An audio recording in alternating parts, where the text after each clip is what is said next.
Hello dear students, કેમ છો? મજામાં? મારું નામ છે ફાલ્ગુન અદરોજા, હું રાજકોટથી છું અને તમે જોઈ રહ્યા છો ફિઝિક્સ વિથ ફાલ્ગુન સર. અને વહાલા વિદ્યાર્થી મિત્રો, અત્યારે આપણે જોઈ રહ્યા છીએ ધોરણ 11 ફિઝિક્સ ચેપ્ટર નંબર 4 સમતલમાં ગતિ એનું સ્વાધ્યાય, કે જેમાં છેલ્લા લેક્ચરની અંદર આપણે 4.10 નંબરના પ્રશ્નો સુધી ગણતરી કરેલી છે. તો આજે આપણે 4.11 થી શરૂ કરવા જઈ રહ્યા છીએ. શરતો લાગુ પાડી દઈએ. તમારી પાસે ટેક્સ્ટ બુક હોવી જોઈએ, બરાબર? એક બુક, પેન અને કેલ્ક્યુલેટર, આટલી વસ્તુ કમ્પલસરી છે. એ લઈને જ તમારે લેક્ચર જોવા બેસવાનું, બરાબર? કારણ કે તમને ખબર છે બોર્ડ નાનું છે, રકમ દર વખતે લખવી પડે, એવું ન કરાય, ટાઈમ બગડે. ચાલો તો શરૂ કરીએ આજનો લેક્ચર. બુક ઓપન કરી લો ફટાફટ. થઈ ગયા રેડી? 4.10 આપણે કમ્પ્લીટ કર્યો તો છેલ્લે 4.11 માં શું કહે છે પ્રશ્ન? કે એક મુસાફર એક નવા શહેરમાં સ્ટેશન પર ઉતરીને ટેક્સી કરે છે. નવું શહેર છે એના માટે ત્યાંથી ટેક્સી કરી. સ્ટેશન થી સુરેખ રોડ પર તેની હોટલ 10 કિલોમીટર દૂર છે. ટેક્સી ડ્રાઈવર મુસાફરને 23 કિલોમીટર લંબાઈના વાંકા ચૂકા માર્ગે 28 મિનિટમાં હોટલ પર પહોંચાડે છે. ઓકે, તો ટેક્સીની સરેરાશ ઝડપ અને સરેરાશ વેગનું મૂલ્ય કેટલું હશે? શું આ બંને સમાન હશે? શું આ બે સમાન હશે? ઓકે, તો હવે તમને જો જ્યાંથી હોટલ જે છે એ સુરેખ સ્ટેશન થી, દાખલા તરીકે હું તમને કહું, સ્ટેશન અને હોટલ બે વસ્તુ આપી છે ને 4.11. ધારો કે અહીંયા આગળ સ્ટેશન છે. ઓકે, આ સ્ટેશન એટલે S અને અહીંયા આગળ હોટલ છે, હોટલ એટલે H. હવે સુરેખ માર્ગ અહીંયાથી અહીંયા જવા માટે સીધો રસ્તો જે છે એ 10 કિલોમીટર છે એવું આપણને કીધું છે. પણ ટેક્સી વાળો છે ને એને ખાડા ખડબચડા વાળા રસ્તા ઉપરથી ફેરવી અને પછી અહીંયા લઈ આવે છે. તો આ પથ લંબાઈ જે થાય છે ને, આની પથ લંબાઈ કેટલી થાય છે? તો કે આ 23 કિલોમીટર ની થાય છે. ઓકે, આટલું સમજાઈ ગયું? અને અહીંયા પહોંચવા માટે લાગતો સમય જે છે આપણે અહીંયા લખી નાખીએ. સમય t બરાબર કેટલા છે? 28 મિનિટ. હવે આને કલાકમાં ફેરવી નાખીએ, કારણ કે કિલોમીટરમાં આપ્યું હોય તો કલાકમાં જ લઈ લેવાનું. 28/60 કલાક એટલે અવર, બરાબર? એટલે સ્મોલ h લખી નાખો. ભાગાકાર અત્યારે નહીં કરો, ચાલો પછી સાથે સાથે કરી નાખશું. તો ટેક્સીની સરેરાશ ઝડપ પેલું આપણે ગોતવાના છીએ. ટેક્સીની સરેરાશ ઝડપ બરાબર શું થાય બોલો? પથ લંબાઈ ના છેદમાં સમયગાળો. ઝડપ છે એટલે અદિશ રાશિ. પથ લંબાઈ કેટલી છે? તો 23 કિલોમીટર. ના છેદમાં સમયગાળો કેટલો છે? તો કે 28/60. છેદનો છેદ અંશમાં લઈ લ્યો. એટલે આ જરાક ફટાફટ કેલ્ક્યુલેટર છે ને કરી નાખો. મારે પહેલા કેટલા કરી નાખશે? 23 × 60 બરાબર આટલા ભાગ્યા 28. કેટલા આવ્યા? 49.28, 49.28. પછી 49.28 પાછળ છે એટલે વાંધો નહીં. હાલ ચાલો, 49.28 કિલોમીટર પ્રતિ કલાક આ આપણને મળ્યું સરેરાશ ઝડપ. પછી આપણને પૂછ્યું છે કે સરેરાશ વેગનું મૂલ્ય શોધો. એટલે બીજું આપણે ગોતવાના છે સરેરાશ વેગ બરાબર સ્થાનમાં થતો ફેરફાર એટલે સ્થાનાંતર ના છેદમાં સમયગાળો. સ્થાનાંતર એટલે સીધું શોર્ટેસ્ટ અંતર, એટલે બે વચ્ચેનું ટૂંકામાં ટૂંકું અંતર કેટલું છે? તો કે 10 કિલોમીટર છે. સમયગાળો તો એટલો જ લાગશે 28/60. છેદનો છેદ આપણે અંશમાં લઈ લઈએ એટલે ઉપર વહી જશે. એટલે 600/28 કરો. હાલો ફટાફટ 600/28 21.42 પછી આંકડો છે એટલે 21.43 કરી નાખીએ, બરાબર? કિલોમીટર પ્રતિ કલાક. ઓકે, તો સરેરાશ વેગ અને સરેરાશ ઝડપ મળી ગઈ, બે વસ્તુ મળી ગઈ. પછી પાછું એવું પૂછ્યું છે આપણને કે ભાઈ શું આ બંને સમાન હશે? તો કે ના. ત્રીજામાં જવાબમાં લખવાનું ના. બંને ના મૂલ્ય અલગ છે, સમાન નથી. દેખાય છે આ 49.28 આવ્યું અને આ 21.43 આવ્યું. ક્યાં બે સરખા છે? તો એકદમ સિમ્પલ, એકદમ ઈઝી દાખલો છે. ચાલો કરી નાખો ફટાફટ. ચાલો જવા દઉં છું. વિડીયો પોઝ કરીને લખી લેજો. ચાલો વિદ્યાર્થી મિત્રો, હવે આપણે જોવાના છીએ સ્વાધ્યાયનો 4.12 નંબરનો પ્રશ્ન. 4.12. ચલો રકમ વાંચીએ શું કહે છે. વરસાદ શિરોલંબ દિશામાં ઉપરથી નીચે 30 મીટર પ્રતિ સેકન્ડની ઝડપથી પડી રહ્યો છે. કોઈ સ્ત્રી ઉત્તરથી દક્ષિણ દિશા તરફ 10 મીટર પ્રતિ સેકન્ડની ઝડપથી સાયકલ ચલાવી રહી છે. તેને પોતાની છત્રી કઈ દિશામાં રાખવી જોઈએ? આ તો આપણે કર્યું હોય એવું લાગે છે. આ આપણે ઉદાહરણમાં કર્યો હતો ને, આવો યાદ આવ્યું? સાપેક્ષ વેગમાં જતો આવું જ ઉદાહરણ હતું, ખાલી આમાં ડેટા ચેન્જ કર્યો છે, બીજું કાંઈ કર્યું નથી. તો ફટાફટ થઈ જશે, કાંઈ વાંધો નથી, તમને આવડતું જોઈએ. હવે દાખલા તરીકે વરસાદ શિરોલંબ દિશામાં પડી રહ્યો છે એટલે VR આવશે, વેલોસિટી ઓફ રેઇન. હવે અહીંયા છે ને ઉત્તર દક્ષિણ દિશા આપી છે. હવે તમે ઉત્તર દક્ષિણ આમ કરો, પૂર્વ પશ્ચિમ ઉત્તર દક્ષિણ, તો સીધી રેખા ઉપર કોઈ દિવસ બે વસ્તુ પોસિબલ નથી. આ વરસાદ નીચે હોય તો તમારું ઉત્તર દક્ષિણ છે ને આમ દર્શાવવાનું. આ ખાસ ધ્યાનથી જોજો. અહીંયા ઉત્તર રાખી દો, અહીં દક્ષિણ રાખી દો. એમાં આડાવડું થઈ જશે તો હાલશે, એવું કઈ જરૂર નથી, આમ જ રાખો એમ. તમે દાખલા તરીકે દક્ષિણ અહીંયા રાખો, ઉત્તર અહીંયા રાખો, તોય જવાબ મળવાનો જ છે. ચાલો, હવે બેન કઈ બાજુ જાય છે? તો કે કોઈ સ્ત્રી છે ઉત્તરથી દક્ષિણ દિશામાં, એટલે ઈ આમથી દક્ષિણ એટલે આ બાજુ જાય છે. એટલે ધારો કે ઈ આ બાજુ જાય છે, એટલે ઈ બેન સાયકલ લઈને જાય છે, એટલે વેલોસિટી ઓફ બાયસિકલ બેઠે બેઠો જ છે ઓલા જેવો જ. ઓકે, હવે આ બે વસ્તુ આપણને આપેલી છે. ઝડપથી સાયકલ ચલાવી રહી છે તો તેને પોતાની છત્રી કઈ દિશામાં રાખવી જોઈએ? એટલે આ બે વસ્તુ તમને આપેલી છે. વેલોસિટી ઓફ રેઇન, એનું મૂલ્ય તમારી પાસે છે, ઝડપ આપી છે ને 30 મીટર પ્રતિ સેકન્ડની ઝડપ છે, એટલે આ એનું મૂલ્ય થઈ જશે 30 મીટર પ્રતિ સેકન્ડ. અને આ આપ્યું છે વેલોસિટી ઓફ બાયસિકલ, એટલે સાયકલની ઝડપ, એ છે 10 મીટર પ્રતિ સેકન્ડ. ઓકે, હવે એને પૂછ્યું છે આપણને છત્રી છે એ કઈ દિશામાં રાખવી જોઈએ. ચાલો, તો તમે એક વસ્તુ જે ઓલામાં કહ્યું છે એ જ આપણે કરવાના છીએ કે આ બેન છે, આ સ્ત્રી જે છે સાયકલ ચલાવે છે ઉત્તરથી દક્ષિણ તરફ. તો અહીંયા આગળ સાપેક્ષ વેગનો કોન્સેપ્ટ આવશે. વરસાદ છે એ જમીનની સાપેક્ષે પડી રહ્યો છે, સાયકલ છે એ પણ જમીનની સાપેક્ષે ચાલી રહી છે, બરાબર? તો હવે આપણે કરવાના શું છે? તો કે આપણે સાપેક્ષ વેગ ગોતવાના છીએ. કયો સાપેક્ષ વેગ ગોતશું? તો કે આપણે આ ગોતશું VRB = શું થશે? VR - VB. આ શું છે યાદ કરો, આપણે કહ્યું હતું VRB એટલે કે velocity of rain minus velocity of bicycle. એટલે કોનો વેગ છે? તો કે વરસાદનો વેગ. અનુભવ બેનને કોનો અનુભવ થવાનો છે? વરસાદનો. કોની સાપેક્ષે? તો કે સાયકલ જે હાલી રહી છે એની સાપેક્ષે એને વરસાદનો અનુભવ થશે ને. તો વરસાદનો વેગ પાછળ છે B, એટલે કે સાયકલની સાપેક્ષે. તો આ થઈ જશે VR - VB. તો આ પ્લસ VB આ બાજુ છે, તો માઇનસ VB મારે આવડી રેખા અહીંયા બનાવવી પડે કે નહીં? આવડી છે ને, તો આવડી અહીંયા બનશે. ચાલો, કઈ વાંધો નહીં, બનાવી નાખીએ. તો આ રેખા જે છે એ શું બતાવે? તો કે માઇનસ VB બતાવે કે નહીં? ઓકે, તો હવે એને છત્રી છે એ કઈ દિશામાં રાખવી જોઈએ? તો કે છત્રી જો આવી રીતે રાખવી પડે. છત્રી છે એ આ દિશામાં એને રાખવી પડે, આ રીતે. તો અહીંયા આપણે જે ખૂણો છે એ ગોતવાનો થશે. તો આ ખૂણાના નામ આપી દઈએ થીટા, જે આપણે કહ્યું હતું. તો અહીંયા આગળ ખૂણો ગોતવા માટે tan θ બરાબર તમે લખશો. તો સામેની બાજુ, તો એમાં તો માનાંકમાં જ લખવું પડે, મૂલ્યની જરૂર પડે ને tan θ માં. તો સામેની બાજુ છેદમાં પાસેની બાજુ એટલે VR. ઓકે, તો VB મારી પાસે કેટલા છે ભાઈ? VB છે 10, આ છે 30 છે ને, 10 ને 30. તો આ થઈ ગયું 1/3. તો ખૂણો જતો હોય તો θ બરાબર શું આવે? તો કે tan ઇન્વર્સ 1/3. 1/3 છે. તમારે હજી ફેરવવું હોય ફેરવી શકો. 3 તેરી 9 એટલે 0.33 આવ્યા જ કરે. હવે આનો તમે ટેબલમાં જોવું પડશે. ખૂણાની કિંમત તમે જ્યારે ટેબલમાં જોશો તો તમને ખૂણાની કિંમત મળશે લગભગ 18 ડિગ્રીની આસપાસ. પછી એમાં પોઈન્ટમાં કંઈક સમથિંગ મિનિટે મળી શકે. તો ખૂણો આપણને 18 ડિગ્રી મળે છે. પછી ખાસ દિશા લખવી જરૂરી છે, બરાબર છે? તો દિશા તમે શું લખશો? તો કે સાયકલ ઉત્તરથી દક્ષિણમાં જાય છે ને, તો શિરોલંબની સાથે, બરાબર છે, શિરોલંબની સાથે દક્ષિણ તરફ 18 ડિગ્રીના ખૂણે. જવાબમાં આમ લખવાનું. છત્રી છે એ કઈ દિશામાં રાખવાની જોઈએ? કે છત્રી શિરોલંબ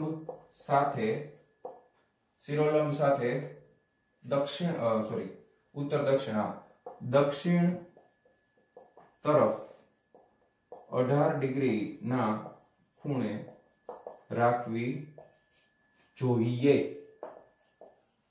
ઓકે, વાર્તા પૂરી થઈ ગઈ. છત્રી છે એ શિરોલંબની સાથે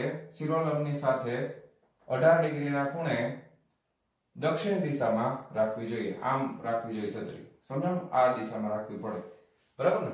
ચાલો તો એકદમ સિમ્પલ ઓલું ઉદાહરણનું બેઠે બેઠું છે, લખી નાખો ફટાફટ. ચાલો જવા દઉં છું, વિડીયો પોઝ કરીને લખી લેજો. ચાલો ચાલો વિદ્યાર્થી મિત્રો, હવે આપણે જોશું સ્વાધ્યાયનો 4.13 નંબરનો પ્રશ્ન. પ્રશ્ન શું કહે છે કે એક વ્યક્તિ સ્થિર પાણીમાં 4 કિલોમીટર પ્રતિ કલાકની ઝડપથી તરી શકે છે. નદીનું પાણી 3 કિલોમીટર પ્રતિ કલાકની અચળ ઝડપથી વહી રહ્યું છે અને વ્યક્તિ આ વહેણને લંબ રૂપે તરવાનો પ્રયત્ન કરતો હોય તો જ્યારે તે નદીના બીજા કિનારે પહોંચશે ત્યારે તે નદીના વહેણ તરફ કેટલો દૂર પહોંચશે. વહેણ તરફ પણ તમને એક વસ્તુ આપેલી નથી, તમે લખી નાખો કૌંસમાં કે નદીની પહોળાઈ 1 કિલોમીટર છે. નદીની પહોળાઈ કેટલી છે? 1 કિલોમીટર. નકર તમે આ ગણી શકો નહીં. આ ધારો કે આ નદી છે, આ નદીની આ જે પહોળાઈ છે એ મિસિંગ છે, આ તમે 1 કિલોમીટર લેવાની છે. આ પહોળાઈ કેટલી આપેલી છે? 1 કિલોમીટર આપેલી છે. હવે નદીમાં પાણી છે એ આ દિશામાં જઈ રહ્યું છે, વ્યક્તિ છે એને અહીંયાથી અહીંયા આ લંબ દિશામાં જવું છે, એક કાંઠેથી બીજા કાંઠે. એટલે વ્યક્તિની ઝડપ છે આ રીતે તમને આપેલી છે અહીંયા, બરાબર. તો આ વ્યક્તિને ઇંગ્લિશમાં પર્સન કહેવાય એટલે આપણે એને વીપી રાખીએ. પણ નદીમાં પાણી આ દિશામાં જાય છે એટલે પાણી જે છે એની ઝડપ જે છે એ હું અહીંયા લખી નાખું, વેલોસિટી ઓફ વોટર. ઓકે, આ રીતે છે. તો ડેટા આપ્યો છે એ પ્રમાણે વ્યક્તિની ઝડપ કેટલી છે? તો કે વ્યક્તિની ઝડપ છે 4 કિલોમીટર પ્રતિ કલાક અને પાણીની ઝડપ છે વેલોસિટી ઓફ વોટર આ કેટલી છે? તો કે આ જે આપી છે એ 3 કિલોમીટર પ્રતિ કલાક છે.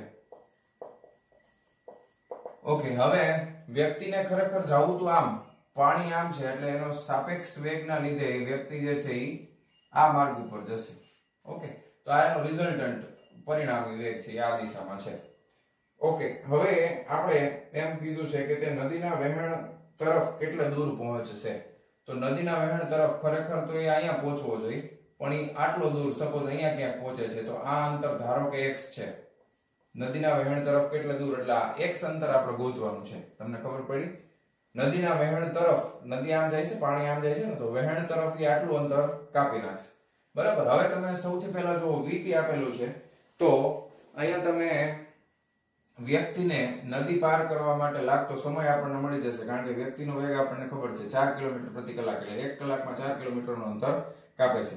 તો વહેણ પાર કરવા માટે વ્યક્તિને લાગતો સમય બરાબર t લઈ લે. તો વેગ બરાબર અંતરના છેદમાં સમય થશે. તો આપણે અહીંયા આગળ સમય બરાબર અંતરના છેદમાં વેગ, એટલે અંતર 1 કિલોમીટર છે, ના છેદમાં વેગ તમે લખશો વેલોસિટી ઓફ પર્સન આ 4 છે કિલોમીટર પ્રતિ કલાકમાં, બરાબર. તો આ અંતર છે એને આપણે d કહી દઈએ ધારો કે. તો પહેલા હું અહીં સંજ્ઞાના સ્વરૂપમાં લખું, એટલે d ના છેદમાં માનાંકમાં vp વડે કે સર ક્યાંથી આવ્યો હવે તો બરોબર ને. તો હવે આ 1 ના છેદમાં vp કેટલા છે? તો કે 4. હવે આ કિલોમીટર પ્રતિ કલાકમાં છે, કિલોમીટર કિલોમીટર કેન્સલ થઈ જાય એટલે જવાબ શું આવે? t બરાબર 1 ના છેદમાં 4 કલાક આવે. તો કલાકને મિનિટમાં ફેરવી નાખીએ તો 60 ના છેદમાં 4 કલાક લખી શકાય, બરાબર. તો ચોથો ભાગ છે એટલે કેટલી થશે? તો કે કેટલી મિનિટ થાય? 30 ભાગ્યા 2 એટલે 15 મિનિટ થશે. આ 15 બરાબર 1 ના છેદમાં 4 કલાક. હવે આ સોરી 60 વડે ગુણી નાખો એટલે આ મિનિટમાં ફરી ગયું ને, આ મિનિટમાં ફરી ગયું, બરાબર. તો એમાં n લખી નાખો, 15 મિનિટનો સમય લાગશે. આ કાંઠેથી ઓલા કાંઠે પહોંચતા એને કેટલો સમય લાગશે? 15 મિનિટનો સમય લાગશે. તો વહેણ પાર કરવા માટે વ્યક્તિને લાગતો સમય t બરાબર તમને 15 મિનિટ મળશે. મેં કલાકને મિનિટમાં ફેરવી નાખ્યું છે. હાલો, પણ હવે તમે જુઓ કે ઈ ખરેખર અહીંયા પહોંચતો નથી, અહીંયા પહોંચે છે. તો હવે એના માટે તમારી પાસે સમય તમારી પાસે આવી ગયો, જો 15 મિનિટનો સમય, અને આ વેગ તમને આપેલો છે, vw તમારી પાસે છે. તો હવે તમને પ્રશ્ન જે પૂછ્યો છે ને કે તે નદીના વહેણ તરફ કેટલે દૂર પહોંચશે, તો નદીના વહેણ તરફ નું અંતર, નદીના વહેણ તરફનું અંતર એ કેટલું કાપે છે? તો કે x. અંતર બરાબર વેગ ગુણ્યા શું કરવું પડે? સમય. તો અહીંયા આગળ વેગ તો છે જ આપણી પાસે પાણીનો, અને સમય આપણે હમણાં લેવા કેટલો લેવા? તો 15 મિનિટ. હવે આ વેગ છે એ કિલોમીટર પ્રતિ કલાકમાં છે એટલે એ આપણે અહીંયા આગળ સમય છે એ કેટલો લખશું? 1 ના છેદમાં 4 જ લખશું, બરાબર. તો વેલોસિટી ઓફ વોટર કેટલી આપી છે? 3. બરાબર છે, કિલોમીટર પ્રતિ કલાક, અને સમય હું લખું છું 1/4, તો 3/4. આ અંતર છે એ કેમાં આવશે તો કે કિલોમીટરમાં આવશે. હવે આને મીટરમાં ફેરવવું હોય તો 1 કિલોમીટર બરાબર 1000 મીટર થાય. બરાબર, એટલે આ થઈ જશે 25 ચોકું 100, એટલે 250 તેરી 750. આ મીટરમાં જવાબ આવશે. કિલોમીટરમાં જોતો હોય તો 0.75 કિલોમીટર થાય. બરાબર, અને મીટરમાં જોતો હોય તો 750 મીટર આવે, અને આ સમય છે એ 15 મિનિટ જવાબ આવશે. ઓકે, તો આ આપણા પ્રશ્નનો જવાબ મળી ગયો છે. તો લખી નાખો ફટાફટ. ચાલો, વિડિયો પોઝ કરીને લખી લેજો, જવા દઉં છું. ચાલો હવે આપણે જોશું સ્વાધ્યાયનો 4.14 નંબરનો પ્રશ્ન. 4.14 પ્રશ્ન શું કહે છે વાંચીએ. એક બંદર એટલે કે હાર્બર પાસે હવા 72 કિલોમીટર પ્રતિ કલાકની ઝડપથી વહી રહી છે. આ બંદરમાં ઉભેલી એક નૌકા ઉપર લગાવેલ ઝંડો નોર્થ ઈસ્ટ એટલે કે ઉત્તર પૂર્વ દિશામાં ફરકી રહ્યો છે. ઝંડો જે દિશામાં ફરકતો હોય, પવનની દિશા પણ એ જ તરફ હોય, એટલે હવાની દિશા પણ એ જ તરફ હોય, તો જ ઝંડો એ દિશામાં ફરકે ને. જો આ નૌકા ઉત્તર દિશામાં 51 કિલોમીટર પ્રતિ કલાકની ઝડપથી ગતિ કરવાનું શરૂ કરે તો નૌકા પર લગાવેલ ઝંડો કઈ દિશામાં ફરકશે? ઓકે, એટલે નૌકા ઉપર લગાવેલો ઝંડો કઈ દિશામાં ફરકે છે, એટલે હવાનો વેગ પૂછ્યો છે બોટની સાપેક્ષે. નૌકા એટલે બોટ કહીએ. આને સમજવા માટે આપણે ખાસ આકૃતિ ધ્યાનથી સમજો. પહેલા આપણે જે આપેલું છે એ લખી નાખીએ કે વેલોસિટી ઓફ વિન્ડ ની કિંમત મૂલ્ય મારી પાસે છે એ લખી નાખીએ. કેટલું છે તો કે 72 કિલોમીટર પ્રતિ કલાક. અને બીજું વેલોસિટી ઓફ બોટ મારી પાસે છે, નૌકાની ઝડપ મારી પાસે છે કેટલી? 51 કિલોમીટર પ્રતિ કલાક. ચાલો હવે આકૃતિ ખાસ ધ્યાનથી સમજવાની છે. ડિટેલમાં આપણે ચર્ચા કરશું આના વિશે. અને હું અહીંયા જે ગણાવતો હોય એને તમારે રેફરન્સ બુકની સાથે કમ્પેર કરવાનું નથી. બરાબર, હું કરાવું છું એ ધ્યાનથી સમજજો. ઘણીવાર એવું બને કે રેફરન્સ બુકમાં તમને ખૂબ ટફ પડતું હોય, એટલા માટે તો અમે છીએ, નકર તો બધું રેફરન્સ બુકમાંથી જ ન થઈ જાય. હાલો, તો ઝંડો કઈ દિશામાં ફરકશે એવું પૂછ્યું છે. હવે આપણે દિશા નક્કી કરી નાખીએ ને. આ પૂર્વ, આ પશ્ચિમ, east west, north and south, ઉત્તર અને દક્ષિણ.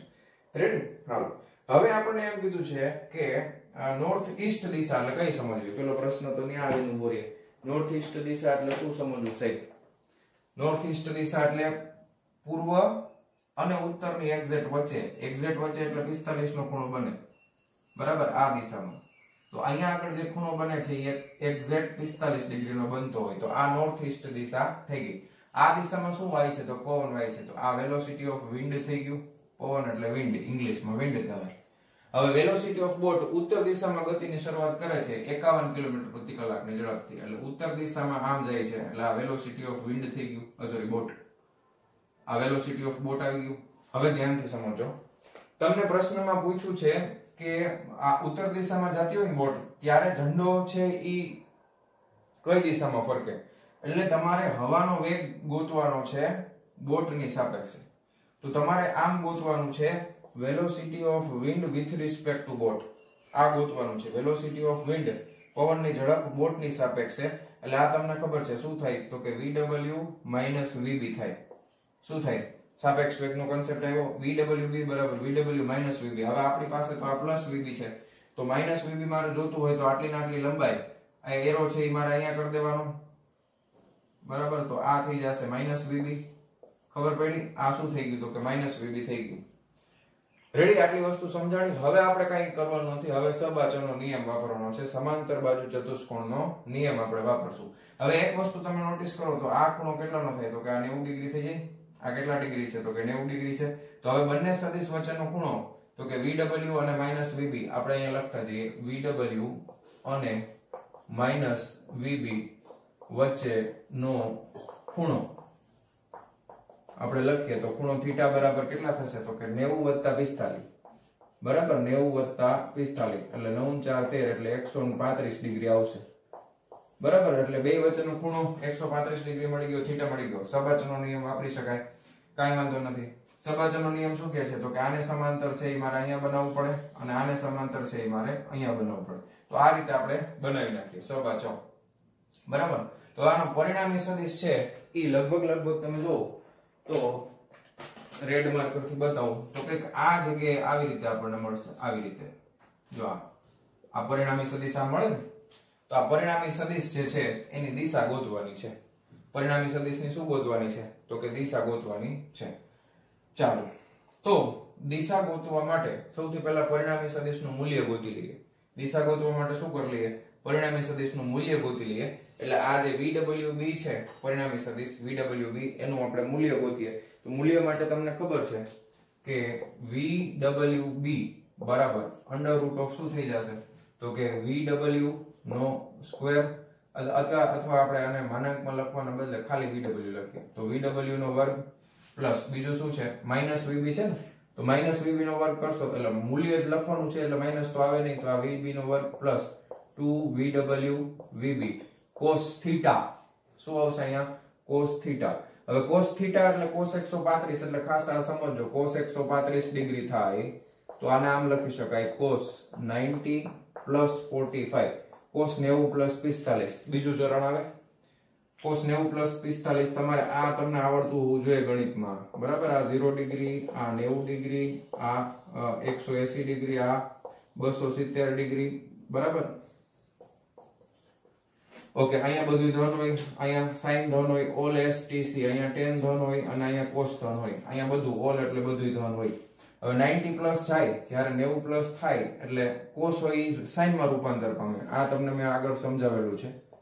cos છે એ કેમાં રૂપાંતર પામે? sin માં. બીજા ચરણમાં cos ધન છે કે ઋણ છે? તો કે ઋણ છે, એટલે અહીંયા માઈનસ આવશે. ખાલી sin એક જ ધન છે ને, અહીંયા cos છે, જેને ફેરવતા હોય જોવાનું. તો બીજા ચરણમાં cos નું રૂપાંતર sin માં થશે. બીજા ચરણમાં sin ધન છે પણ cos તો ઋણ છે એટલે માઈનસ આવી જશે. અને sin થીટા, થીટા એટલે પાછળ કેટલા ડિગ્રી છે? તો 45 ડિગ્રી છે, એટલે આ -45 એટલે 1/√2 થઈ જશે, બરાબર? એટલે -1/√2 થશે. આ ફટાફટ એવું લાગે વિડિયો પોઝ કરીને આટલું લખી નાખો જો ખબર ન હોય તો, અથવા મારા બેઝિક મેથેમેટિક્સ ના વિડિયો છે સ્ટાર્ટિંગમાં એ જોઈ લેજો, એમાં મેં તમને આ સમજાવેલું ડિટેલમાં. ચાલો, તો આ થઈ ગયું. હાલ, હવે આની કિંમત આપણને મળી ગઈ -1 ના છેદમાં √2 આવશે. એટલે આ થોડુંક આપણે ગણતરી લખી નાખીએ તો કે VW કેટલા છે ભાઈ? 72. આ 72 નો વર્ગ વત્તા આ 51 નો વર્ગ, આ વત્તા 2, આ 72, આ 51, અને અહીંયા -1/2 છે ને, તો અહીંયા પ્લસ માઈનસ કેવું થઈ જશે? તો કે માઈનસ. આ 1 ના છેદમાં √2 છે તો √2 થાય, તો અહીંયા √2 રાખી દઉં તો આવડી ગયું આખે આખું પદ. ખબર પડી ને તમને? સિમ્પલ કરી નાખો આપણે. તો હવે અહીંયા વર્ગમૂળની અંદર ફટાફટ કરીએ, હાલો કેલ્ક્યુલેશન ફટાફટ કરતા જઈએ. તો આ 72 ગુણ્યા 72, તો આ 5184 આવશે, બરાબર? આ આવશે 5184 વત્તા 51 નો વર્ગ કરો, 51 ગુણ્યા 51, તો આ આવશે 2601. આ માઈનસ, બરાબર? આ 72 આ પહેલા √2 કરી નાખી, √2 ગુણ્યા 72 ગુણ્યા 51, બરાબર? તો ઈ આવે છે 51 92 99 એટલે 51 93 થઈ ગયું. કેટલા થઈ ગયા? 51 93. તો હવે જો આ કરીએ ફટાફટ, 5184 વત્તા 2601 બરાબર આટલા -5193 બરાબર આટલા. એનું કાઢ 2592 આવ્યો. કેટલા આવ્યા? તો કે 2592. એનું કાઢો વર્ગમૂળ એટલે ઈ થઈ જશે 50.51. હવે આને તમે નિયર અબાઉટ 51 લખી શકાય કે નહીં? 50.91 છે એટલે 50.9 છે એટલે ઓલમોસ્ટ 51 ની નજીક થઈ ગયું. VWB ની કિંમત, તો VW ની કિંમત આપણને મળે છે 51. એકમ શું લેવાનો? તો કે કિલોમીટર પ્રતિ કલાક. ઓકે, તો આપણને મૂલ્ય મળી ગયું છે, VWB નું મૂલ્ય મળી ગયું છે 51 કિલોમીટર પ્રતિ કલાક. પરિણામી સદિશનું મૂલ્ય મળી ગયું છે. હવે આની દિશા શોધવાની છે. આની દિશા શોધવાની છે, તો દિશા ગોતવા માટે થઈને આપણે સાઇન નો નિયમ વાપરશું, બરાબર? સાઇન નો નિયમ વાપરશું. તો સાઇન ના નિયમમાં આપણી પાસે પરિણામી સદિશ તો છે જ VWB. તો પરિણામી સદિશ VWB યાદ કરો, સાઇન નો નિયમ. પરિણામી સદિશના છેદમાં sin થીટા આવે. શું આવે? sin theta. sin થીટા એટલે બે સદિશ વચ્ચેનો VW અને VB વચ્ચેનો ખૂણો. તો થીટા આપણી પાસે 135 તો છે જ. હવે અહીંયા આગળ તમારે દાખલા તરીકે આ ખૂણો છે, આપણે ધારો કે આ ખૂણો માપીએ છીએ, તો આને હું આલ્ફા નામ આપી દઉં. શું નામ આપી દઉં? આલ્ફા. તો તમને મેં સાઇન નો નિયમ યાદ કરાવેલો છે. જ્યારે તમે ખૂણો લખતા હો ત્યારે તમારે એની સામેની બાજુ ધ્યાનમાં લેવી. તો આ સામેની બાજુનું મૂલ્ય કેટલું થાય? તો કે સામેની બાજુ કોને સમાંતર છે? તો કે આ બાજુ છે એ આને સમાંતર છે ને, તો આ VB થઈ જશે. ખાલી મૂલ્યની જ વાત કરવાની છે. VB ના છેદમાં થઈ જશે આ sin આલ્ફા. શું થઈ જશે? sin alpha. એટલે આલ્ફા આપણે ગોતી લઈએ. એટલે પરિણામી સદિશ જે છે ઈ આની હારે કેટલો ખૂણો બનાવી આપણને ખબર. જો આ 45 છે એટલે આ તો ઓલરેડી 45 થાય જ, બરાબર. તો તમે એમ કહી શકો ઉત્તર દિશાની સાથે પછી 45 વત્તા આલ્ફા આપણે કરી દેશું. ચાલો, તેથી હવે આપણી પાસે જે છે sin આલ્ફા જોઈએ છે ને, તો sin આલ્ફા નું કરતા બનાવી દઈએ. તો sin આલ્ફા ને કરતા બનાવીએ તો આ થઈ જશે sin થીટા એના ગુણાકારમાં VB ના છેદમાં VWB. ઓકે, આ રીતે મળશે. ખબર પડી? sin નો નિયમ, sin માં જે ખૂણો લ્યો એની સામેની બાજુ લેવાની. તો સામેની બાજુ, અને આ તો ફિક્સ જ છે કે પરિણામી સદિશના છેદમાં sin થીટા આવે. ક્લિયર? તો sin થીટા, હવે થીટા મારી પાસે છે 135, તો એનું પાછું કરવું પડશે sin 135. હવે કરી દઉં છું ફટાફટ. તો આ sin કેટલા થાય? 90 + 45 થાય. તો sin 90 + 45 sin 90 plus થીટા. કયું ચરણ આવે? 90 plus એટલે બીજું ચરણ આવે. બીજા ચરણમાં sin ધન હોય. 90 છે એટલે sin નું રૂપાંતર cos માં થઈ જાય. તો આ થઈ જશે cos 45. cos 45 એટલે કેટલા થઈ જાય? 1/√2 થઈ જાય. તો sin થીટા ની કિંમત આવી ગઈ 1/√2 ગુણ્યા VB. VB નું મૂલ્ય કેટલું છે? બોલો. VB નું મૂલ્ય છે 51 ના છેદમાં VWB. VWB નું પણ ઓલમોસ્ટ કેટલું મળ્યું? તો કે 51 જેટલું મળ્યું. તો 51 કેન્સલ કરી નાખીએ તો જવાબ આવ્યો 1/√2. તો sin કેટલા 1/√2 થાય? તો કે આલ્ફા મને મળે છે 45 ડિગ્રી. કેટલો મળ્યો? 45 ડિગ્રી. હવે ધ્યાનથી જોજો, I 45 ડિગ્રી હોય ને I 45 ડિગ્રી હોય, બરાબર છે. આ આલ્ફા તમારો 45 ડિગ્રી હોય તો ખરેખર અહીંયાથી 90 ડિગ્રી થાય ઉત્તરની સાથે. એટલે ખરેખર વહાણ પૂર્વ દિશામાં, ખરેખર વહાણ છે એ કઈ દિશામાં જઈ રહ્યું છે? ઓલમોસ્ટ પૂર્વ દિશામાં. કારણ કે આપણે નજીક લીધું ને 50.91 લીધું છે એટલે આ 45 ની સાવ નજીક આવે. એટલે વહાણ છે એ પૂર્વ દિશામાં જઈ રહ્યું છે. ઓકે, તો તમે સોરી વહાણ નહીં, પરિણામી સદિશ એટલે શું છે કે પવન, બરાબર. પવનની દિશા છે એ પૂર્વ તરફ હશે, બરાબર. વહાણની ગતિની સાપેક્ષે પવનની દિશા લખી દઉં આખું વાક્ય એટલે કઈ વાંધો નહીં. વહાણ તો નૌકા પર લગાવેલ ઝંડો કઈ દિશામાં ફરકશે? તો અહીંયા જવાબમાં લખવાનું નૌકા પર લગાવેલો ઝંડો પૂર્વ દિશામાં ફરકશે. વાર્તા પૂરી. પૂર્વ દિશા કેમ આવી ખબર પડી? આ આલ્ફા 45 છે એટલે મારે પરફેક્ટ આકૃતિ બનાવવી હોય તો મારે આને અહીંયા લઈ લેવું પડે. સમજાણું તમને? તો 45 દુ 90 થઈ ગયું એટલે એક્ઝેક્ટ પૂર્વ દિશામાં આવે. પણ આપણને તો ખબર નહોતી આકૃતિ બનાવી ત્યારે કે આ 45 મળશે આલ્ફા, બરાબર. એટલે આ આકૃતિમાં થોડી ભૂલ કહેવાય. શું કામ? કારણ કે આ લાલ કલરનું જે બનાવ્યું ને એ એક્ઝેક્ટ અહીંયા આવવું જોઈએ. તો તમને આલ્ફા એક્ઝેક્ટ કેવો મળી જાય? 45 થઈ જાય ને. તમને ખબર જ છે કે આ 45 છે તો આ લાલ છે અહીંયા આવવું જોઈએ. પણ આપણે પહેલેથી એવું ન દોરી શકીએ કારણ કે મને જવાબ, તમને નથી ખબર, મને જવાબ નથી ખબર. એટલા માટે આપણે જો ઓલમોસ્ટ સાવ નાનો ખૂણો આવે છે, જોયું તમે? એટલે ઓલમોસ્ટ પૂર્વ દિશામાં ઝંડો છે એ ફરકવાનું ચાલુ રાખશે. રેડી? તો ઝંડો છે એ કઈ દિશામાં ફરકશે? પૂર્વ દિશામાં ફરકશે. બહુ સરસ દાખલો છે. આ રીતે કરશો તો ઈઝી પડશે. રેફરન્સ બુક માંથી જોવા જશો તો મગજ ચક્રાવે ચડી જશે. એટલે મહેરબાની કરીને આ રીતે કરજો. ચાલો, તો જવા દઉં છું. લખી નાખજો ફટાફટ વિડીયો પોઝ કરીને. ચાલો વિદ્યાર્થી મિત્રો, હવે આપણે જોશું સ્વાધ્યાયનો 4.15 નંબરનો પ્રશ્ન. ચાલો, શું કહે છે રકમ? એક લાંબા હોલની છત 25 મીટર ઊંચી છે. 40 મીટર પ્રતિ સેકન્ડની ઝડપથી ફેંકવામાં આવેલ દડો છતને અથડાયા વગર પસાર થઈ શકે તે રીતે કેટલું મહત્તમ સમક્ષિતિજ અંતર કાપશે?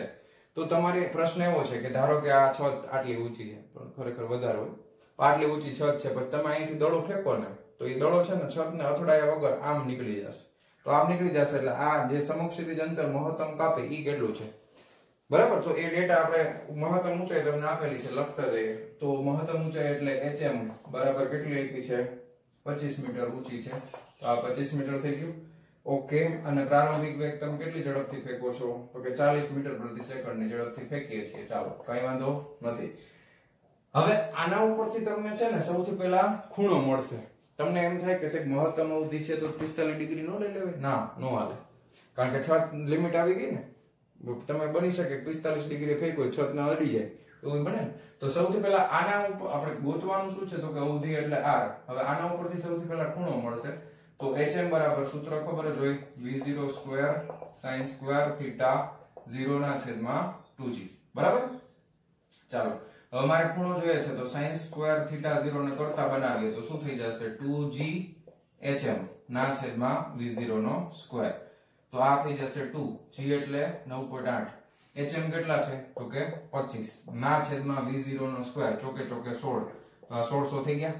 ચાલો તો ફટાફટ કેલ્ક્યુલેશન કરીએ આપણે કેલ્ક્યુલેટર માં જોવો બધાય. ચાલો 9.8 ગુણ્યા 2 ગુણ્યા 25 બરાબર આટલા એને ભાગ્યા 1600 તો આ આવશે 0.30625.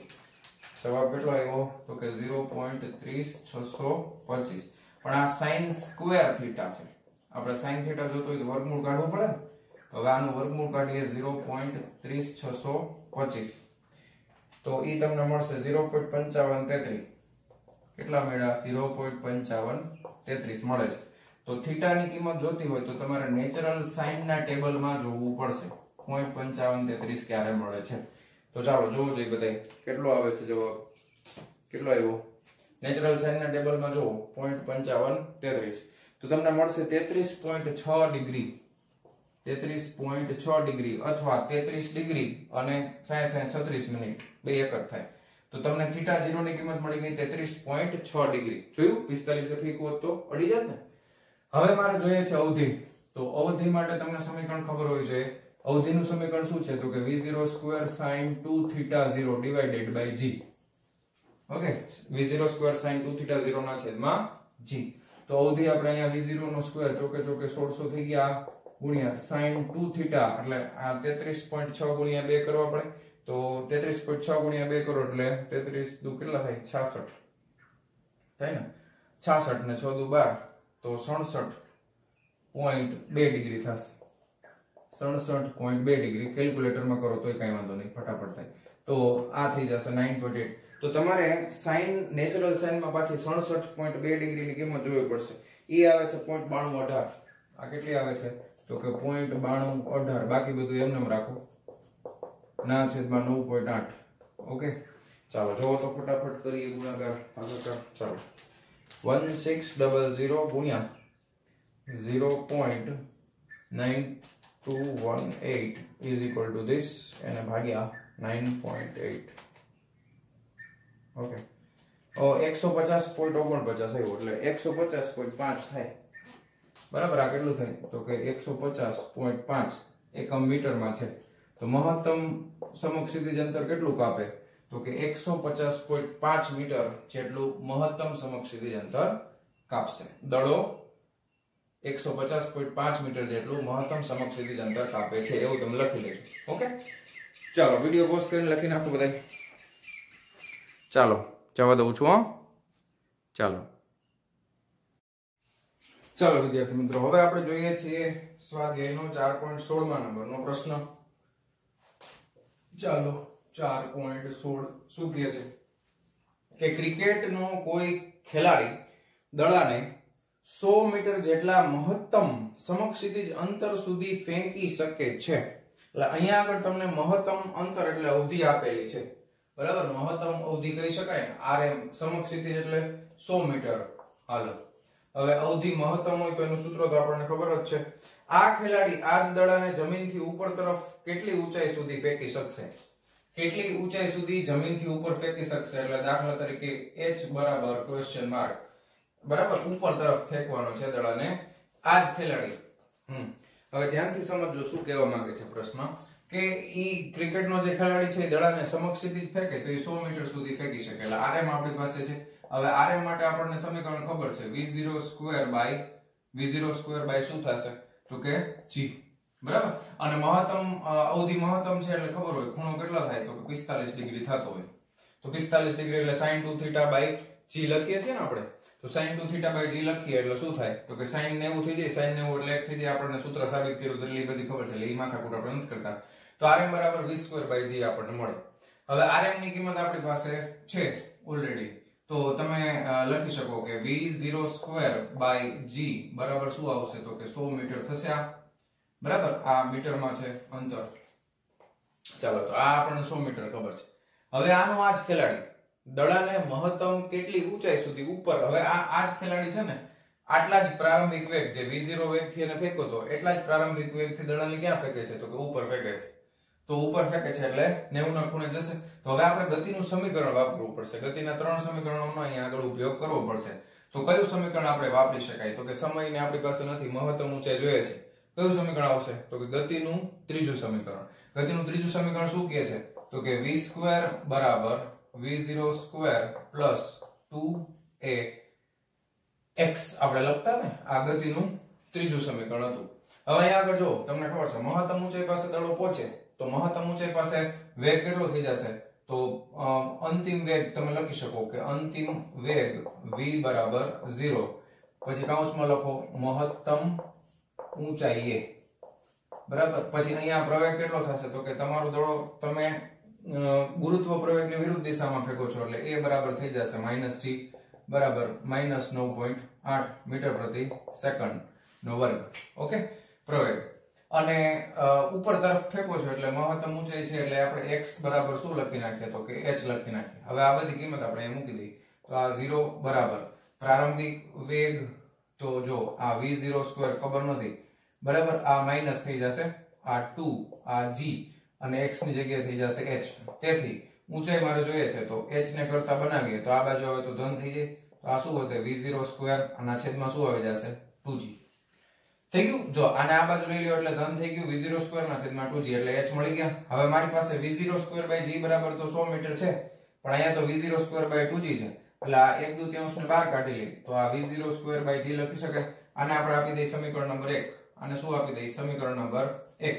તો સમીકરણ 1 પરથી v0² g ની કિંમત આમાં મૂકતા, બરાબર છે, લખો હાલો સમીકરણ 1 ની કિંમત મૂકતા, ચાલો મૂકી દો સમીકરણ 1 ની કિંમત મૂકી દો એટલે h બરાબર 1/2 v0² g બરાબર કેટલા છે તો કે ગુણ્યા 100, 100 ભાગ્યા 2 કેટલા થાય 50 મીટર. તો ક્રિકેટર જે છે એ ઉપર તરફ દડાને 50 મીટર અંતર સુધી ફેંકી શકે છે, ઉપર તરફ એટલે ગ્રાઉન્ડ લેવલ થી 50 મીટર ઉપર ફેંકી શકે છે. ચાલો તો લખી નાખો ફટાફટ, એકદમ સિમ્પલ દાખલો છે. ચાલો જવા દઉં છું, તમારે લખી નાખવાનો વિડીયો પોઝ કરીને. ચાલો જવા દઉં છું.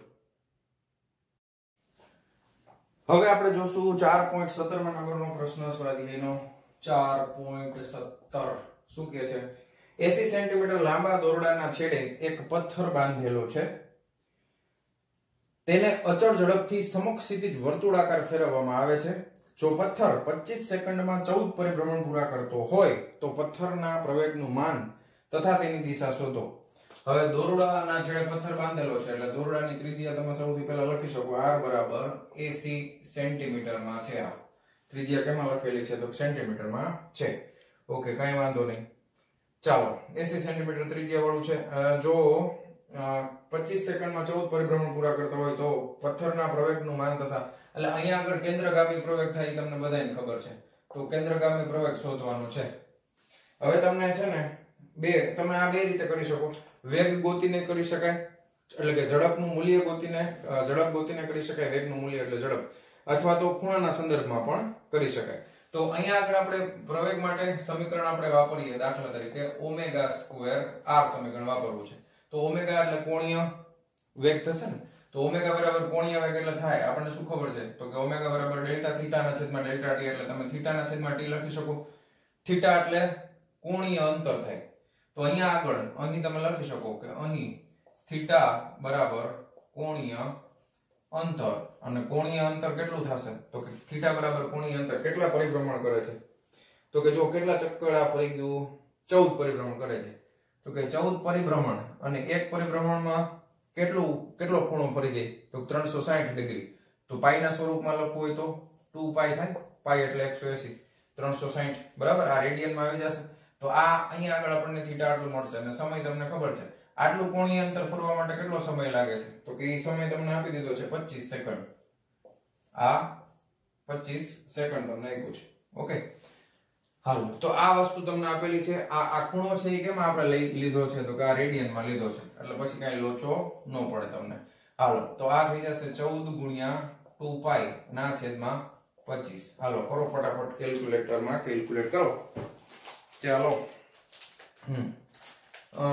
પાઈ એટલે 3.14 ગુણ્યા 2 ગુણ્યા 14 બરાબર આટલા એને ભાગ્યા 25 કેટલા થયા તો કે 3.5168 આવ્યું કેટલો આવ્યું ઓમેગા 3.5168 આ રેડિયન પ્રતિ સેકન્ડ છે ને રેડિયન પ્રતિ સેકન્ડ ઓમેગા મળી ગયું ત્રિજ્યા છે સૂત્રમાં કિંમત મૂકો વાર્તા પૂરી હાલો કિંમત મૂકી દઈએ તો કેન્દ્રગામી પ્રવેગ આપણને મળે છે ઓમેગા નો સ્ક્વેર એટલે 3.5168 નો વર્ગ ઇન્ટુ r એટલે કેટલી છે તો કે આ 80 સેન્ટીમીટર છે બરાબર આ સેન્ટીમીટર માં છે ધ્યાન આપજો મારા વાલા વિદ્યાર્થી મિત્રો આ સેન્ટીમીટર માં છે એટલે પ્રવેગનું મૂલ્ય જે મળશે જો તમે આને સેન્ટીમીટર માં રાખો તો સેન્ટીમીટર પ્રતિ સેકન્ડ નો વર્ગ થશે જો મીટર માં રાખો તો તમારે 1 મીટર બરાબર 100 સેન્ટીમીટર તો તમારે 0.8 કરવું પડે બરાબર તો આપણે શું કરવું પડે 0.8 કરવું પડે અત્યારે નથી કરતા જોઈ લઈ પછી લાગે તો કરી નાખશું ચાલો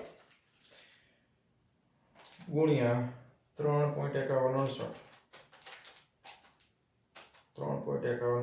એટલે વર્ગ થઈ ગયો એના ગુણ્યા કરો 80 તો આવ્યું 989.43 બરાબર 989.43 આને સેન્ટીમીટર માં રાખ્યું છે એટલે શું થઈ જશે સેન્ટીમીટર પ્રતિ સેકન્ડ નો વર્ગ અથવા હવે તમે લખી શકો 1 મીટર બરાબર 100 સેન્ટીમીટર થાય ને એટલે આને ભાગ્યા 100 કરો એટલે 9.89 મીટર પ્રતિ સેકન્ડ નો વર્ગ આ છે કેન્દ્રગામી પ્રવેગ આ એનું મૂલ્ય છે અને દિશા તમને ખબર જ છે કેન્દ્રગામી પ્રવેગની દિશા ક્યાં હોય તો કે ત્રિજ્યાવર્તી દિશામાં લખી શકો અથવા તમે એમ લખો કે દરેક બિંદુ પાસે કેન્દ્ર તરફ તોય ચાલે બરાબર દરેક બિંદુ પાસે કેન્દ્ર તરફ બધા બિંદુ પાસે કેન્દ્ર તરફ જ હોય ને અથવા ત્રિજ્યાવર્તી દિશામાં લખો બે સાચું છે ચાલો લખી નાખો ફટાફટ વિડિયો પોઝ કરીને ચાલો જવા દઉં છું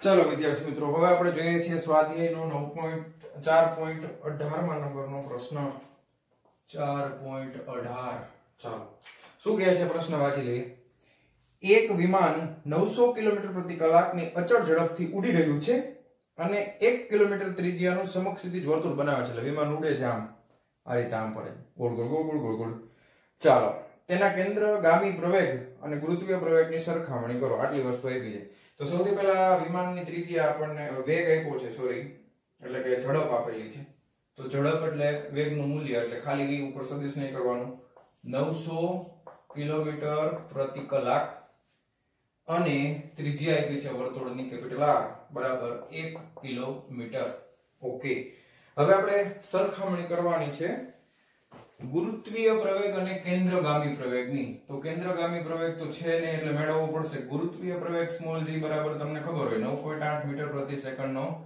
વર્ગ થાય છે તો હવે એક વસ્તુ પહેલા દાખલો ગણતા પહેલા સમજી લો કે કેન્દ્રગામી પ્રવેગ મેળવવો છે તો સમીકરણ તો તમને આવડતું હોય v²/r પણ અહીંયા આગળ ખાસ એકમમાં ધ્યાન આપો અહીંયા મીટર પ્રવેગ છે ગુરુત્વ પ્રવેગ એ કોઈ દિવસ કિલોમીટરમાં કલાકમાં આવે જ નહીં એ હંમેશા SI સિસ્ટમમાં જ આવશે મીટર પ્રતિ સેકન્ડ નો વર્ગ તો તમારે આના એકમને છે ને મીટરમાં સેકન્ડમાં ફેરવવા પડશે તો પહેલું કામ આપણે ઝડપને મીટર પ્રતિ સેકન્ડમાં ફેરવવાનું કરીએ તો 900 કિલોમીટર પ્રતિ કલાક છે 1 કિલોમીટર એટલે કેટલા થાય તો કે 1000 મીટર ના છેદમાં કલાક એટલે કેટલી સેકન્ડ થાય તો કે 3600 સેકન્ડ 60 ગુણ્યા 60 2 મિનિટ ગયા આ અહીંયા 100 કરી નાખીએ 9 ચોક 36 4 અને 25 ચોક 100 તો 25 ગુણ્યા 10 એટલે આ થઈ ગયા 250 મીટર પ્રતિ સેકન્ડ કિલોમીટર પ્રતિ કલાકમાંથી મીટર પ્રતિ સેકન્ડ ત્રિજ્યા 1 કિલોમીટર છે એટલે શું થઈ જશે આ 1000 મીટર થઈ જશે ઓકે તો કેન્દ્રગામી પ્રવેગ ગોતી લઈએ AC બરાબર v²/r તો v²/r એટલે 250 નો વર્ગ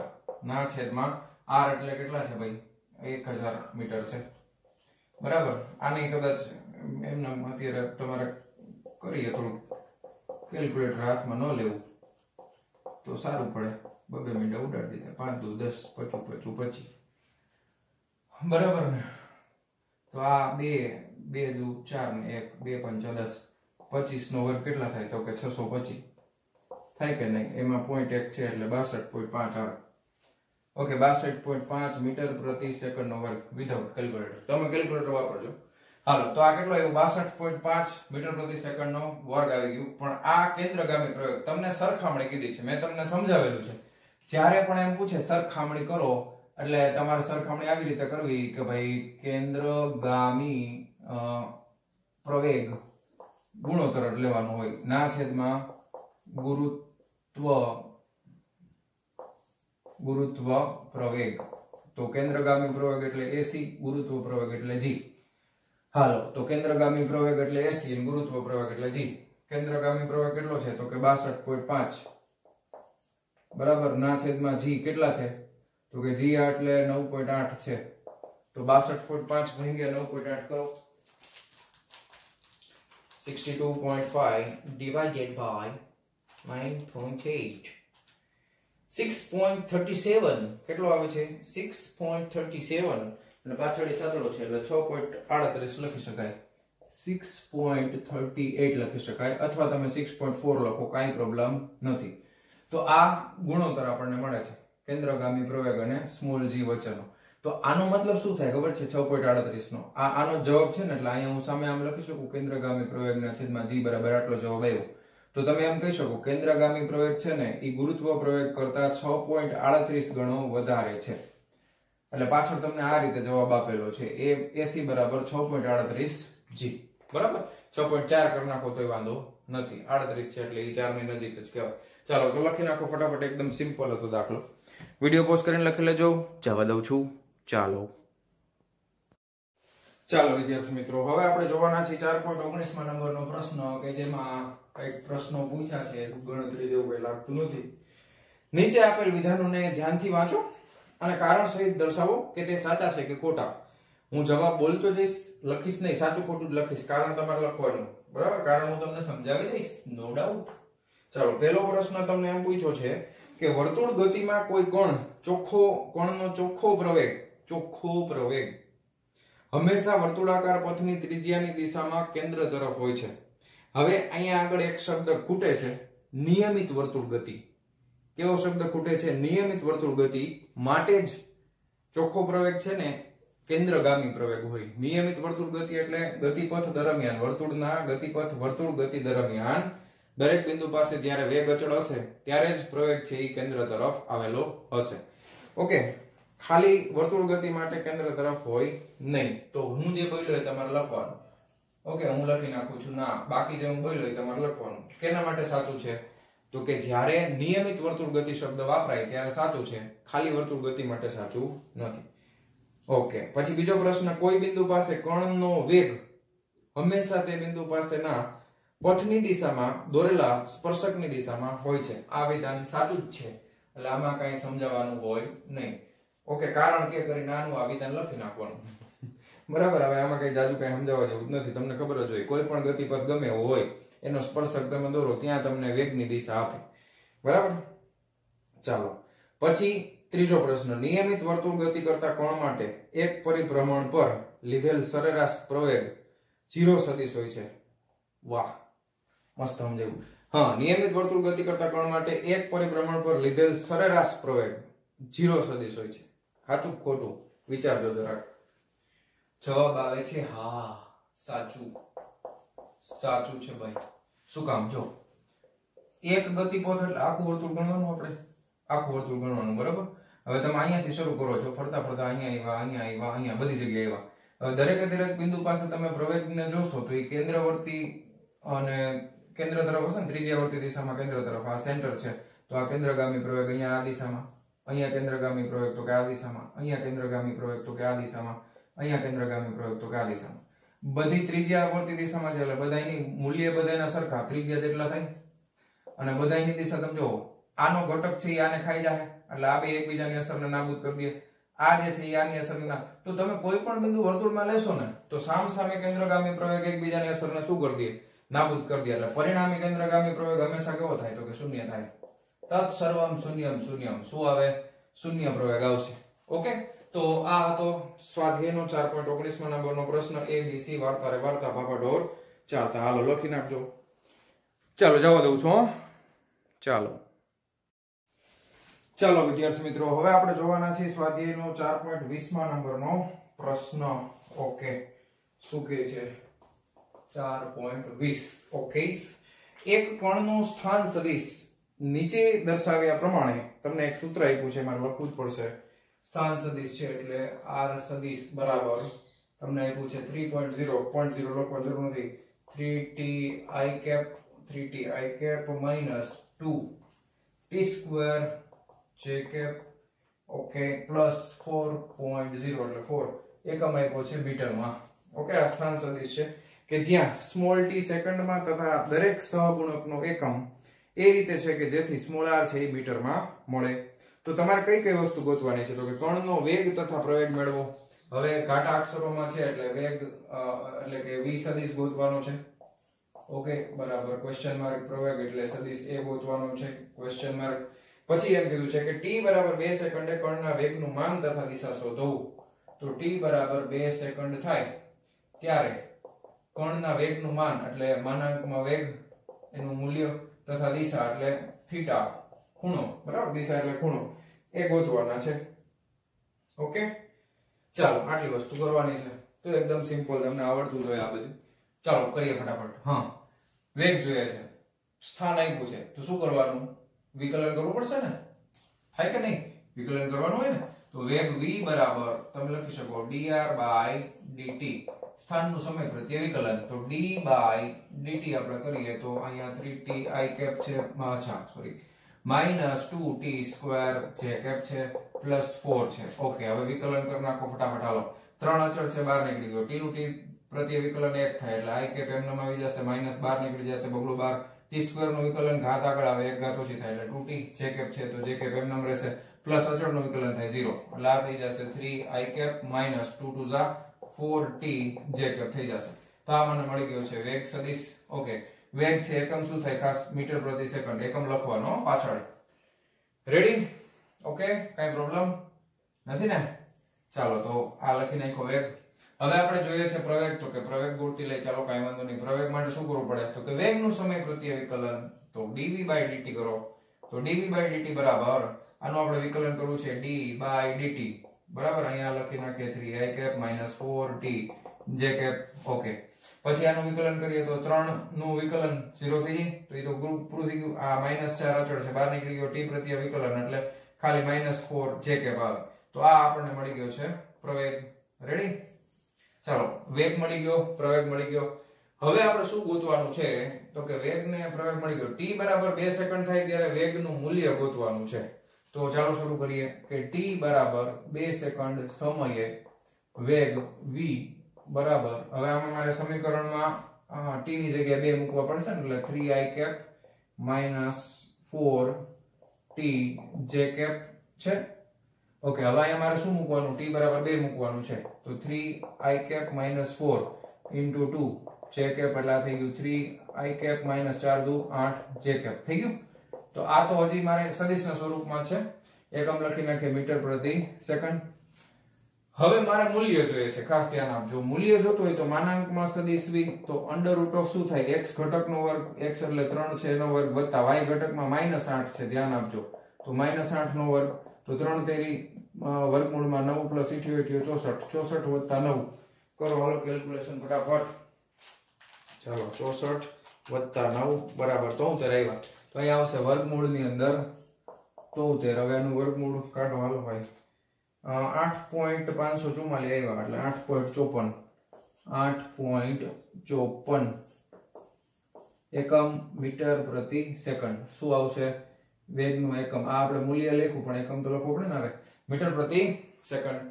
હવે બીજું તમને એમ કીધું છે કે દિશા શોધવાની છે. તો ખૂણા માટે તમને ખબર છે કે વેગ સદિશ છે, તો v એ x અક્ષ સાથે બનાવેલ ખૂણો થીટા હોય તો તમને ખબર છે શું થાય? તો કે tan થીટા બરાબર y ઘટકના છેદમાં x ઘટક. હવે અહીંયા ધ્યાન આપજો ખાસ, vy/vx છે તો y ઘટકમાં -8 છે, ના છેદમાં x ઘટક, કારણ કે આ માઈનસ લખેલું છે ને, માઈનસ આગળ છે એટલે -8 લખવું પડે, અને x ઘટકમાં +3 છે એટલે -8 ના છેદમાં 3 એટલે -3 દુ 6 ને 2 8 એટલે 3 તેરી 3 દુ 6 2 વધ્યા, પછી કેટલા આવશે 20 થઈ ગયા, 3 6 18, હા પાછા 2 વધ્યા એટલે 2.66 આવશે tan θ બરાબર. ઓકે, તો થીટા મારે જોઈએ છે ખૂણો, તો મારે શું કરવું પડે, tan ઇન્વર્સ -2.66 બરાબર. tan ઇન્વર્સ -2.66 તમે કરશો તો તમને જે ખૂણો મળશે એની કિંમત છે એ માઈનસમાં મળશે. કેટલી મળશે તો કે તમે 10 ના ટેબલમાં માઈનસમાં તમે લખશો એટલે -69.5 ડિગ્રી જેવી મળે છે, પણ ટેક્સ્ટ બુકમાં જે જવાબ આપ્યો છે એના પ્રમાણે થીટા આપ્યો છે -70, એટલે આ નિયર અબાઉટ તમે 70 લખી શકો કે નહીં, 70 ડિગ્રી ચાલે. હવે -70 નો મતલબ શું થાય તો કે આ માઈનસ છે એટલે ચોથા ચરણમાં આવે. કયા ચરણમાં આવશે? ચોથા ચરણમાં, બરાબર છે. -70 એટલે ચોથા ચરણમાં. હું તમને અહીં આકૃતિ દોરીને સમજાવી દઉં. આ x અક્ષ છે, આ y અક્ષ છે. +70 હોત તો આમ જાત, પણ -70 છે એટલે આમ જાય છે. આ વેગનો સદિશ આ રીતે છે. તમે આમ તો સમજી શકો ને કે અહીંયા જો જે કેપ છે એ માઈનસમાં છે એટલે x અક્ષમાં i કેપ છે એ પ્લસ થાય, જે કેપ માઈનસ થાય એટલે ચોથું ચરણ જ આવે ને. અહીંયા જે કેપ આવે માઈનસ જે કેપ આવે ને, અને અહીંયા પ્લસ i કેપ આવે. સમજાયું? તો અહીંયા જે ખૂણો બને છે આ છે, તો આ 70 ડિગ્રી થાય. તો x અક્ષ સાથે તો 70 જ બનાવ્યો, પણ નીચેની દિશામાં. બરાબર, તમે આ ચોથા ચરણમાં લખો અથવા તો નીચેની દિશામાં, x અક્ષની નીચેની દિશામાં 70 ડિગ્રીના ખૂણે વેગ સદિશ મળે છે, એવું લખવાનું છે. ટેક્સ્ટ બુકમાં જવાબમાં પાછળ ખાલી 70 ડિગ્રી લખ્યું છે x અક્ષ સાથે, એ ભૂલ છે. ઓકે, તો આ તમે સુધારી નાખજો, આ રીતે લખજો. બરાબર, ચોથા ચરણમાં મળશે. ચાલો, તો એકદમ સિમ્પલ દાખલો છે. વિડિયો પોઝ કરીને લખી નાખો ફટાફટ. ચાલો, જવા દઉં છું. હા, ચાલો વિદ્યાર્થી મિત્રો, હવે આપણે જોવાના છીએ 4.21 નંબરનો દાખલો. 4.20 નંબરનો દાખલો મેં જ્યારે ગણ્યો ત્યારે મેં જ્યારે પ્રવેગ લખ્યો હતો ત્યારે મેં એકમ નહોતો લખ્યો. બરાબર, તમે કોઈ કાંઈ મને કીધું જ નહીં, અડધો માર્ક મારો ઉડી ગયો, તમે લખી નાખજો. હાલો, હવે 4.21 નંબરનો દાખલો અહીંયા જો પ્રવેગ સદિશના સ્વરૂપમાં લખ્યું હતું ને એની વાત કરું છું. હા, લખી નાખો બુકમાં. હાલો, હવે 4.21 માં જોઈએ શું કહે છે, પેલા પ્રશ્ન વાંચી લઈએ. કે કોઈ કણ t બરાબર 0 સમયે ઉગમ બિંદુથી 10.0 જેકેપ મીટર પ્રતિ સેકન્ડના વેગથી ગતિ શરૂ કરે છે અને xy સમતલમાં તેનો અચળ પ્રવેગ 8 i કેપ + 2 જેકેપ મીટર પ્રતિ સેકન્ડ સ્ક્વેર છે. તો પહેલો પ્રશ્ન, કયા સમયે તેનો x યામ 16 મીટર થશે, આ સમયે તેનો y યામ કેટલો હશે અને આ સમયે તેની ઝડપ કેટલી હશે. ચાલો, આટલી વસ્તુ પૂછેલી છે. કોઈ કણ t બરાબર 0 સમયે ઉગમ બિંદુથી શરૂ કરે છે. ઉગમ બિંદુથી શરૂ કરતો હોય તો પ્રારંભિક સ્થાન r0 બરાબર 0 થઈ જશે. ઓકે, ના વેગથી શરૂ કરે છે એટલે પ્રારંભિક વેગ v0 આપણને સદિશના સ્વરૂપમાં આપ્યો છે. 10.0 લખવાની જરૂર નથી, જે કે ઓકે આ એકમ લખવાનું, ખાસ માર્ક કાપી નાખશો તમે અડધો. હાલો, xy સમતલમાં અચળ પ્રવેગ, તો અચળ પ્રવેગ છે a બરાબર સદિશના સ્વરૂપમાં આપ્યો છે 8 i કેપ અને +2 j કેપ. ઓકે, એકમ લખવાનું ખાસ ન ભૂલાય, મીટર પ્રતિ સેકન્ડનો વર્ગ. તો કયા સમયે તેનો x યામ 16 મીટર થશે? બોલો લ્યો, કયા સમયે? એટલે તમને પૂછ્યું છે કે t બરાબર ક્વેશ્ચન માર્ક જ્યારે એનો x યામ એટલે x બરાબર 16 મીટર થશે. ઓકે, અને આ સમયે તેનો y યામ કેટલો થશે? તો આ t બરાબર ક્વેશ્ચન માર્ક તો y બરાબર ક્વેશ્ચન માર્ક. આ સમયે પૂછ્યું છે. અને આ સમયે તેની ઝડપ કેટલી થશે? બોલો. હવે આ t બરાબર જે આવ્યો છે એ સમયની ઝડપ એટલે ખાલી મૂલ્ય આવે એટલે v બરાબર ક્વેશ્ચન માર્ક. ઓકે, આટલી વસ્તુ પૂછી. ચાલો કરીએ ફટાફટ. તો આવો એક આપણે ઉદાહરણમાં પણ ગણેલો છે, તમને યાદ જ હશે. તો આપણે ગતિનું કયું સમીકરણ વાપરશું સ્થાન માટેનું? તો બીજા નંબરનું સૂત્ર આવે છે t સમયે સ્થાન જોતું હોય તો r સદિશ બરાબર r0 બરાબર પ્રારંભિક સ્થાન, r બરાબર x બરાબર ઓકે, પછી અહીંયા આવશે v0 t, અહીંયા શું આવશે r બરાબર r0, x બરાબર x0 plus v0 t plus half a t square, તો half a સદિશ ઓકે t square. ક્લિયર? આ સમીકરણ છે આપણે અહીંયા વાપરવાનું છે. હવે r0 છે તો 0 છે એટલે અહીંયા સ્થાન સદિશ t સમયનો આપણે જોતો હોય તો rt અહીંયા તમારે સફિક્સમાં લખો હોય તો લખો rt બરાબર r0 તો 0 છે. હવે v0 કેટલા છે તો કે 10 છે એટલે 10t લખું છું, જે કે અહીંયા લખી નાખું ચાલે, પ્લસ આ 1/2 at² છે એટલે આમાં તો ભેગું જ લખવું પડશે મારે. 8i cap plus 2j cap અહીંયા t square.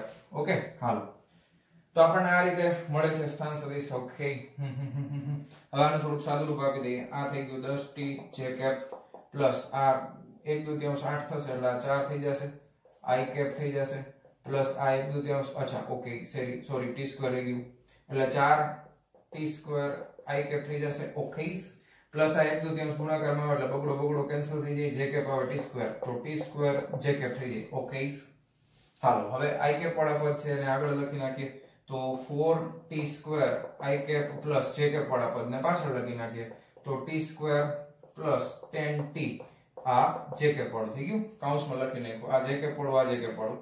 તો આ સમીકરણ છે rt. t સમયે તમારો સ્થાન સદિશ આ છે તો આ સમીકરણને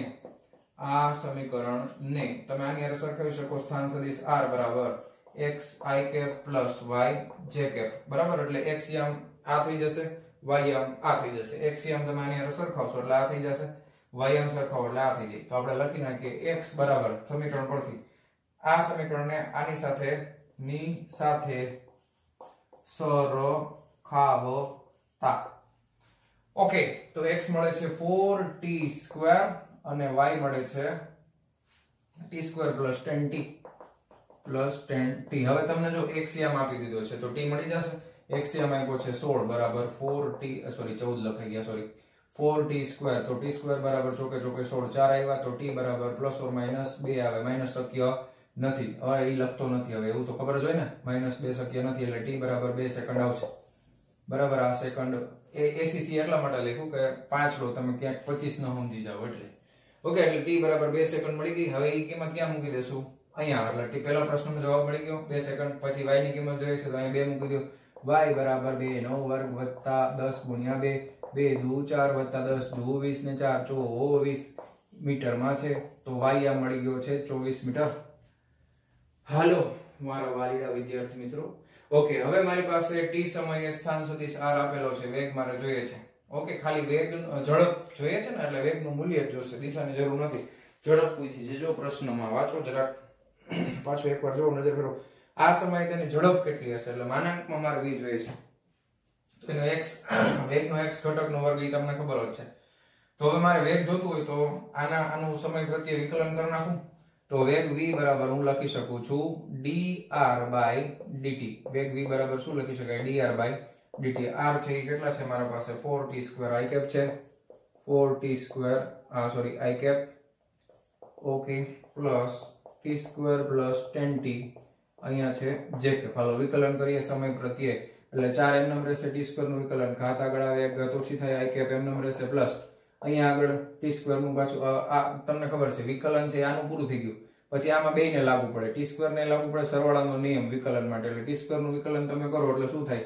ઘાત આગળ આવે ને એક ઘાત ઓછી એટલે 2t થઈ જાય. આ j cap પ્લસ પ્લસ ના પ્લસ 10 છે એ અચળ છે, t નું t પ્રત્યે વિકલન 1 થાય બરાબર છે તો અહીંયા j cap તો પાછળ રહેવાનો જ છે. ઓકે હાલો તો વિકલન થઈ ગયું 4 દુ 8t i cap plus 2t j cap plus 10 j cap. તો આ રીતે મને મળે છે. હવે તમને એમ પૂછ્યું છે કે આ એ સમયે તો t બરાબર હવે હું કેટલા મૂકી દઈશ સમીકરણમાં તો આ વેગનું સૂત્ર મળ્યું t સમયે. હવે t બરાબર 2 સેકન્ડ મૂકતા હવે આમાં 2 સેકન્ડ મૂકી દો એટલે વેગ vt બરાબર ઓકે 8 દુ 8 ગુણ્યા 2 i cap વત્તા 2 ગુણ્યા 2 j cap વત્તા 10 j cap એટલે આ થઈ જશે 8 દુ 16 i cap પ્લસ 2 દુ 4 j cap plus 10 j cap.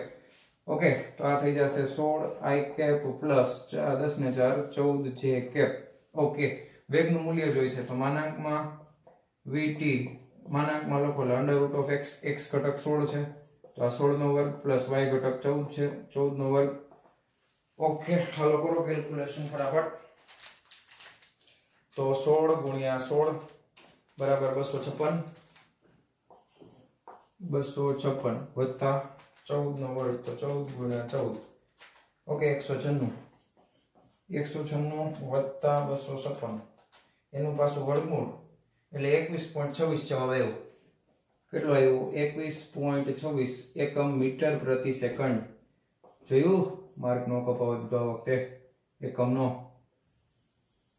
ફૂચુક. હાલ જવાબ મળી ગયો. હાલો તો લખી નાખો વિડિયો પોઝ કરીને ફટાફટ. આ લે ઉપર રકમ લખવાની રહી ગઈ. કેટલાનો દાખલો હતો કઈ? દાખલો હતો 4.21 માં નંબરનો. ચાલો 4.21 આ 4.21 હાલો લખી નાખો. ચાલો લખાઈ ગયું? ઓકે. તો મારા વહાલા વિદ્યાર્થી મિત્રો, આજનો આ લેક્ચર આપણે 4.21 માં નંબરના સ્વાધ્યાયના દાખલાની સાથે પૂરો કરીએ છીએ. મળીએ છીએ નેક્સ્ટ વિડિયો લેક્ચરમાં આના પછીના દાખલાઓની સાથે. ત્યાં સુધી આવજો.